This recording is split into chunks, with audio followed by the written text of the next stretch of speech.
انہوں نے جیسا حج کیا ہے بڑا انوکھا حج کیا، اور کیسا حج کیا ہے کہ آؤ میں آپ کو بتاتا چلوں۔ ان کے حج کا انداز دیکھیے اور تڑپ دیکھیے اور عشق رسول کی محبت کا جذبہ دیکھیے۔ جب انسان کے دل میں سچی محبت گھس جاتی ہے، جب دل میں محبت رچ بس جاتی ہے، تو میرے دوستو پھر آقا کریم صلی اللہ علیہ وسلم کا دیدار اسے ظاہر میں ہو جاتا ہے۔ آؤ میں آپ کو بتاؤں، بریلی کے امام اعلیٰ حضرت عظیم البرکت رضی اللہ تعالیٰ عنہ نے ایک حج مبارک فرما لیا تھا۔ حضرت ایک حج کر لیا تھا، لیکن دوسرا حج کرنے کی تمنا تھی۔ جب پہلا حج جب اعلیٰ حضرت عظیم البرکت رضی اللہ تعالیٰ عنہ نے فرمایا تو آپ کو آقا کریم صلی اللہ علیہ وسلم کا دیدار نہیں ہوا۔ یعنی آپ جو تھے آقا کا دیدار بیداری میں کرنا چاہتے تھے، تو آقا کریم صلی اللہ علیہ وسلم کا دیدار نہیں ہوا۔ اب میرے دوستو اعلیٰ حضرت عظیم البرکت رضی اللہ تعالیٰ عنہ رات کے 2 بجے اٹھتے اور روتے۔ زوجہ نے کہا، اے حضور آپ روتے کیوں ہیں؟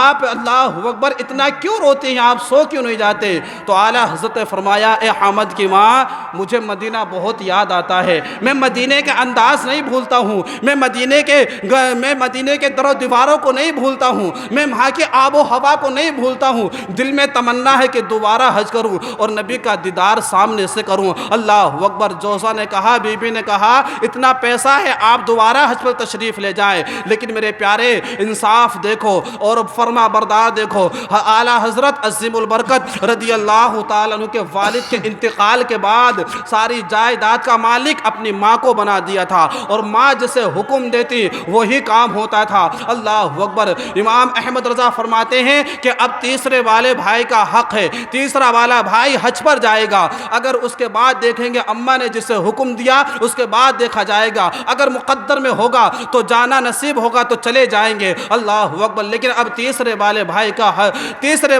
کا حق ہے۔ میرے پیارے کچھ دن گزر جاتے ہیں، کچھ دن گزرنے کے بعد بلاوا آ جاتا ہے، یعنی مولانا حسن رضا کے نام کی چٹھی نکل آتی ہے۔ اللہ اکبر۔ جب چٹھی نکل آئی میرے پیارے تو اعلیٰ حضرت عظیم البرکت رضی اللہ تعالیٰ عنہ کا دل بے چین ہے، بے قرار ہے، طبیعت مبارک میں اللہ اکبر بے چینی ہے۔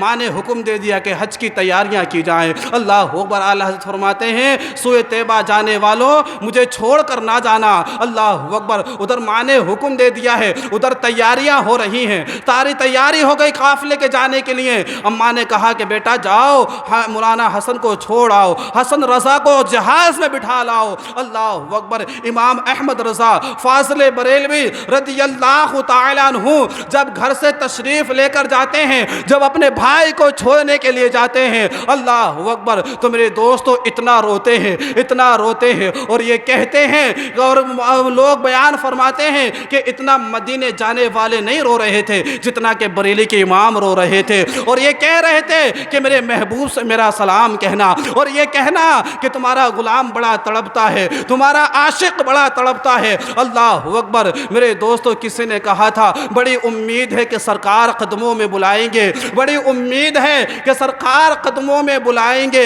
کرم کی نظر ہوگی تو مدینہ ہم بھی جائیں گے، کرم کی نظر ہوگی تو مدینہ ہم بھی جائیں گے۔ اگر جانا مدینے میں ہوا ہم غم کے ماروں کا، اگر جانا مدینے میں ہوا ہم غم کے ماروں کا، مکین گنبد خضرا کو حال دل سنائیں گے، مکین گنبد خضرا کو حال دل سنائیں گے۔ پھر اعلیٰ حضرت فرماتے ہیں کہ جانو مال ہوش و خرد سب تو مدینے پہنچے۔ حضرت اعلیٰ حضرت فرماتے ہیں جان و مال ہوش و خرد سب تو مدینے پہنچے۔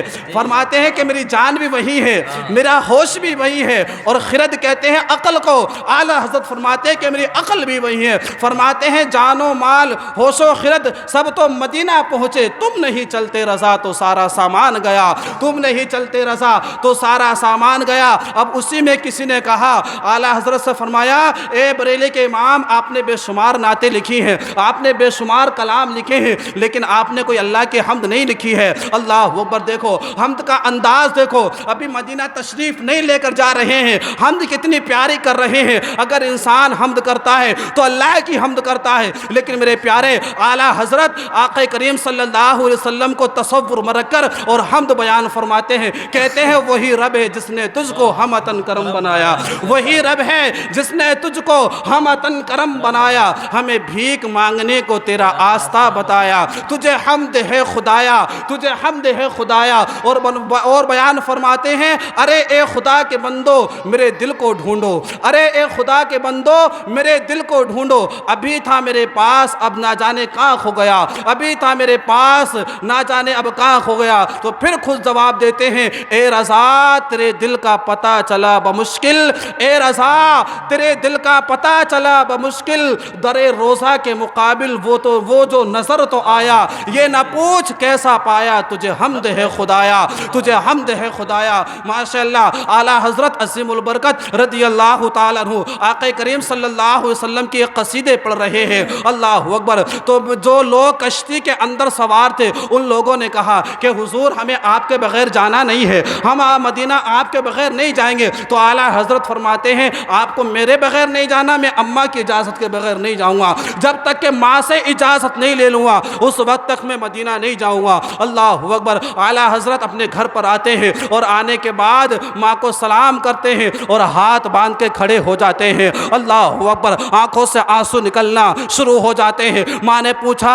احمد رضا بھائی کو چھوڑ آیا ہے، اللہ اکبر، لیکن جواب نہیں بنتا ہے، دل بے چین ہے، دل بے قرار ہے، اللہ اکبر، آنکھوں سے آنسو جاری ہیں۔ ماں نے کہا، بیٹا میں سمجھ گئی تھی کہ جب تو اپنے بھائی کو چھوڑنے جائے گا تو تجھ سے برداشت نہیں ہوگا، تجھ سے رکا نہیں جائے گا، اس لیے میں نے تیرا بیگ پہلے سے تیار کر دیا ہے، اور جا تو بھی مدینہ تشریف لے کر جا اور میرے محبوب سے میرا سلام کہنا، اللہ اکبر۔ میرے دوستو، اعلیٰ حضرت فاضل بریلوی رضی اللہ تعالیٰ عنہ تشریف لے کر جاتے ہیں، دونوں بھائی تشریف لے کر مدینہ جاتے ہیں۔ جانے کے بعد میرے دوستو ان کے خلیفہ تھے ضیاء الدین مدنی، آپ حج کرنے کے بعد ان کے گھر پر ٹھہرتے ہیں۔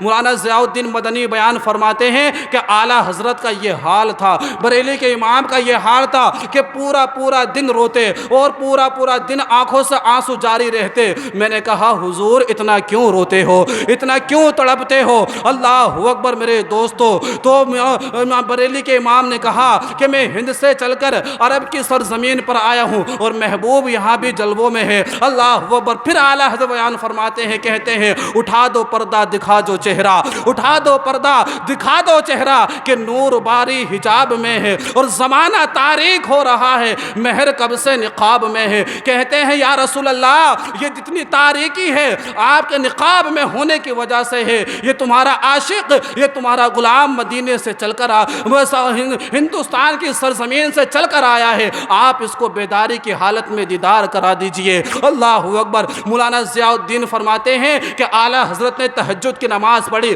تہجد کی نماز پڑھنے کے بعد ایک غزل آقا کریم صلی اللہ علیہ وسلم کی شان میں لکھی اور مجھے اٹھایا، کہتے ہیں، چل ضیاء الدین در روزے پہ جا کر یہ غزل پڑھیں گے، در روزے پر جا کر یہ غزل آقا کریم صلی اللہ علیہ وسلم کو سنائیں گے، اللہ اکبر۔ میرے دوستو، اعلیٰ حضرت آقا کریم صلی اللہ علیہ وسلم کے روزے پر آتے ہیں اور آنے کے بیان فرماتے ہیں کہ وہ سوئے لالا زار پھرتے ہیں، ماشاءاللہ۔ وہ فرماتے ہیں کہ وہ سوئے لالا زار پھرتے ہیں، تیرے دن اے بہار پھرتے ہیں، تیرے دن اے بہار پھرتے ہیں، جو تیرے در سے یار پھرتے ہیں، در بدر وہ یوں ہی خوار پھرتے ہیں، اللہ اکبر۔ اعلیٰ حضرت فرماتے ہیں، کہتے ہیں، اے ضیاء الدین وہ دیکھ ملک شام کا بادشاہ کھڑا ہے، یہ دیکھ یمن کا حکرام کھڑا ہے، یہ دیکھ مفسرین کھڑے ہیں، یہ دیکھ محدثین کھڑے ہیں، اور آگے فرماتے ہیں، میں اس گلی کا گدا ہوں جس میں مانگتے تاجدار پھرتے ہیں، اس گلی کا گدا ہوں میں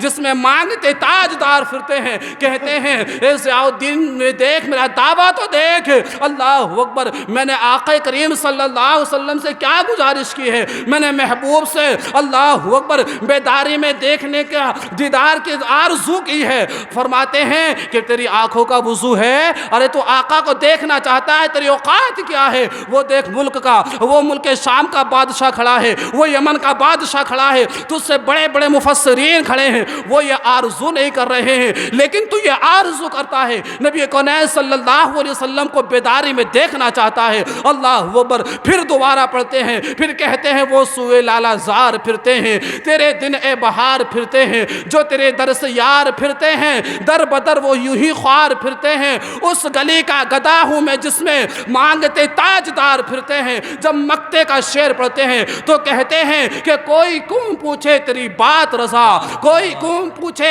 تیری بات رضا، تجھ سے کتے ہزار پھرتے ہیں۔ مولانا ضیاء الدین مدنی کہتے ہیں جب بریلی کے امام نے یہ شعر پڑھا تو میں گنبد خضرا کی قسم کھا کر کہتا ہوں میں نے جالیوں کا دروازہ کھلتے دیکھا ہے، اور میں نے بریلی کے امام کو نبی کونین صلی اللہ علیہ وسلم کے پیروں میں لپٹا دیکھا ہے، اور میں کہہ رہا تھا اے رضا اب تیری ہر بات، اے رضا اب دنیا میں تیری ہر کوئی پوچھے گا تیری بات رضا، کیوں تیرے عاشق ہزار پھرتے ہیں، کیوں تیرے عاشق ہزار پھرتے ہیں۔ بریلی کے امام نے کہا تھا کوئی یہ نہ سمجھے کہ ہم یہاں نعت خواہ ہیں، بلکہ جب میدان محشر برپا ہوگا تب بھی ہم حضور کی ثنا خوانی کریں گے اور کہیں گے پیش حق مزدہ شفاعت کا سناتے جائیں گے، پیش حق مزدہ شفاعت کا سناتے جائیں گے، آپ روتے جائیں گے ہم کو ہنساتے جائیں گے، آپ روتے جائیں گے ہم کو ہنساتے جائیں گے، اور باغ جنت میں محمد مسکراتے جائیں گے، رحمت کے پھول بکھریں گے ہم اٹھاتے جائیں گے،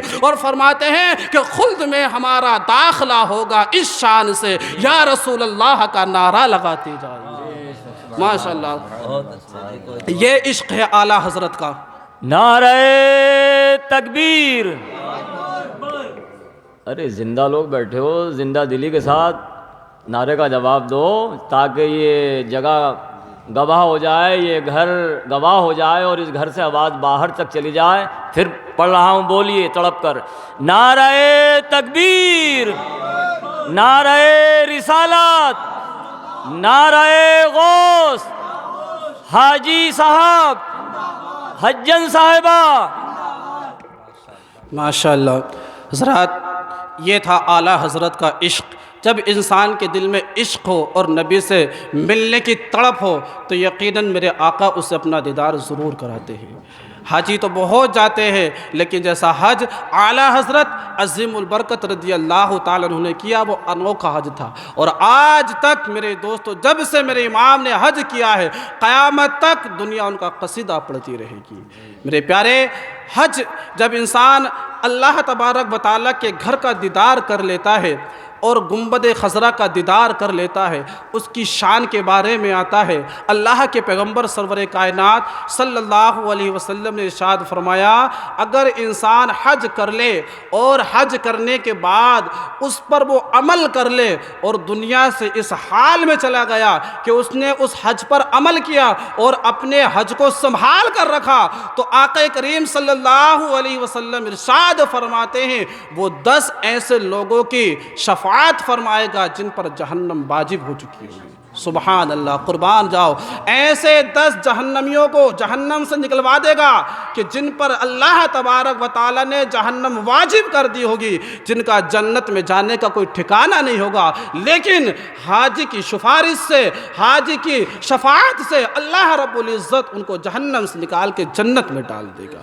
لیکن میرے پیارے، حاجی حاجی ہونا چاہیے، ایسا نہیں حج کر لیا اور حج کرنے کے بعد پھر گناہوں میں پھنس گیا۔ اور مفسرین فرماتے ہیں حج قبول ہونے کی دلیل یہ ہے کہ جب حاجی یہاں سے جائے تو جانے کا انداز الگ تھا، جب وہاں سے آئے تو اس کے آنے کا انداز الگ ہو، یعنی یہاں سے جب گیا تھا تو کچھ اور تھا، جب ادھر سے آیا تو کچھ اور ہے۔ اور مفسرین فرماتے ہیں کہ یہ اس کے حج قبول ہونے کی دلیل ہے۔ اگر وہ یہاں سے گناہ کرتے گیا اور پھر آ کے اس نے یہاں گناہ کر لیے تو سمجھ لو کہ اس کے حج قبول ہونے کی دلیل نہیں ہے۔ حج قبول ہونے کی دلیل مفسرین نے جو بیان فرمائی ہے وہ یہی فرمائی ہے کہ جب حاجی یہاں سے جائے تو یہاں سے تو گناہگار تھا، لیکن جب وہاں سے پلٹ کر آیا تو گناہوں سے پاک اور صاف ہو گیا، اور اس نے اپنی باقی زندگی کو ایسے گزارا کہ وہ گناہوں سے کوسوں دور رہا۔ تو اللہ تبارک و تعالیٰ نے اس حاجی کے بارے میں یہ نشاندہی کی ہے کہ اللہ تبارک و تعالیٰ اس حاجی کی برکت سے ایسے 10 لوگوں کو جہنم سے نکال دے گا جن پر جہنم واجب ہو چکی ہوگی۔ اور حاجی کی اللہ اکبر میرے دوستو، اور ایک روایت کر اندر آتا ہے کہ جب حاجی حج کر آتا ہے، حج بیت اللہ سے تشریف لے کر آتا ہے، تو جو اس کی آنکھوں کو دیکھتا ہے اللہ تبارک و تعالی آنکھوں کا دیکھنا حاجی کی اللہ تبارک و تعالی عبادت میں لکھ دیتا ہے۔ کیوں؟ اس کی آنکھیں وہ دیکھ کر آئی ہیں جو تمہاری آنکھوں نے نہیں دیکھا ہے۔ اللہ رب العزت کی بارگاہ میں دعا ہے کہ مولا کائنات ہم سب کو اس پر عمل کرنے کی توفیق عطا فرمائے۔ میں نے جو کچھ آپ کے سامنے بیان کیا، میرے بیان کرنے میں جو بھی غلطیاں آئیں، مولا کائنات سے دعا کرتا ہوں اللہ رب العزت انہیں معاف فرمائے، مجھے اور آپ کو اس پر عمل کرنے کی توفیق عطا فرمائے۔ وآخر دعوانا الحمدللہ رب العالمین۔ ایک مرتبہ کلمہ طیب پڑھ لیجئے، لا الہ الا اللہ محمد رسول اللہ صلی اللہ علیہ وسلم۔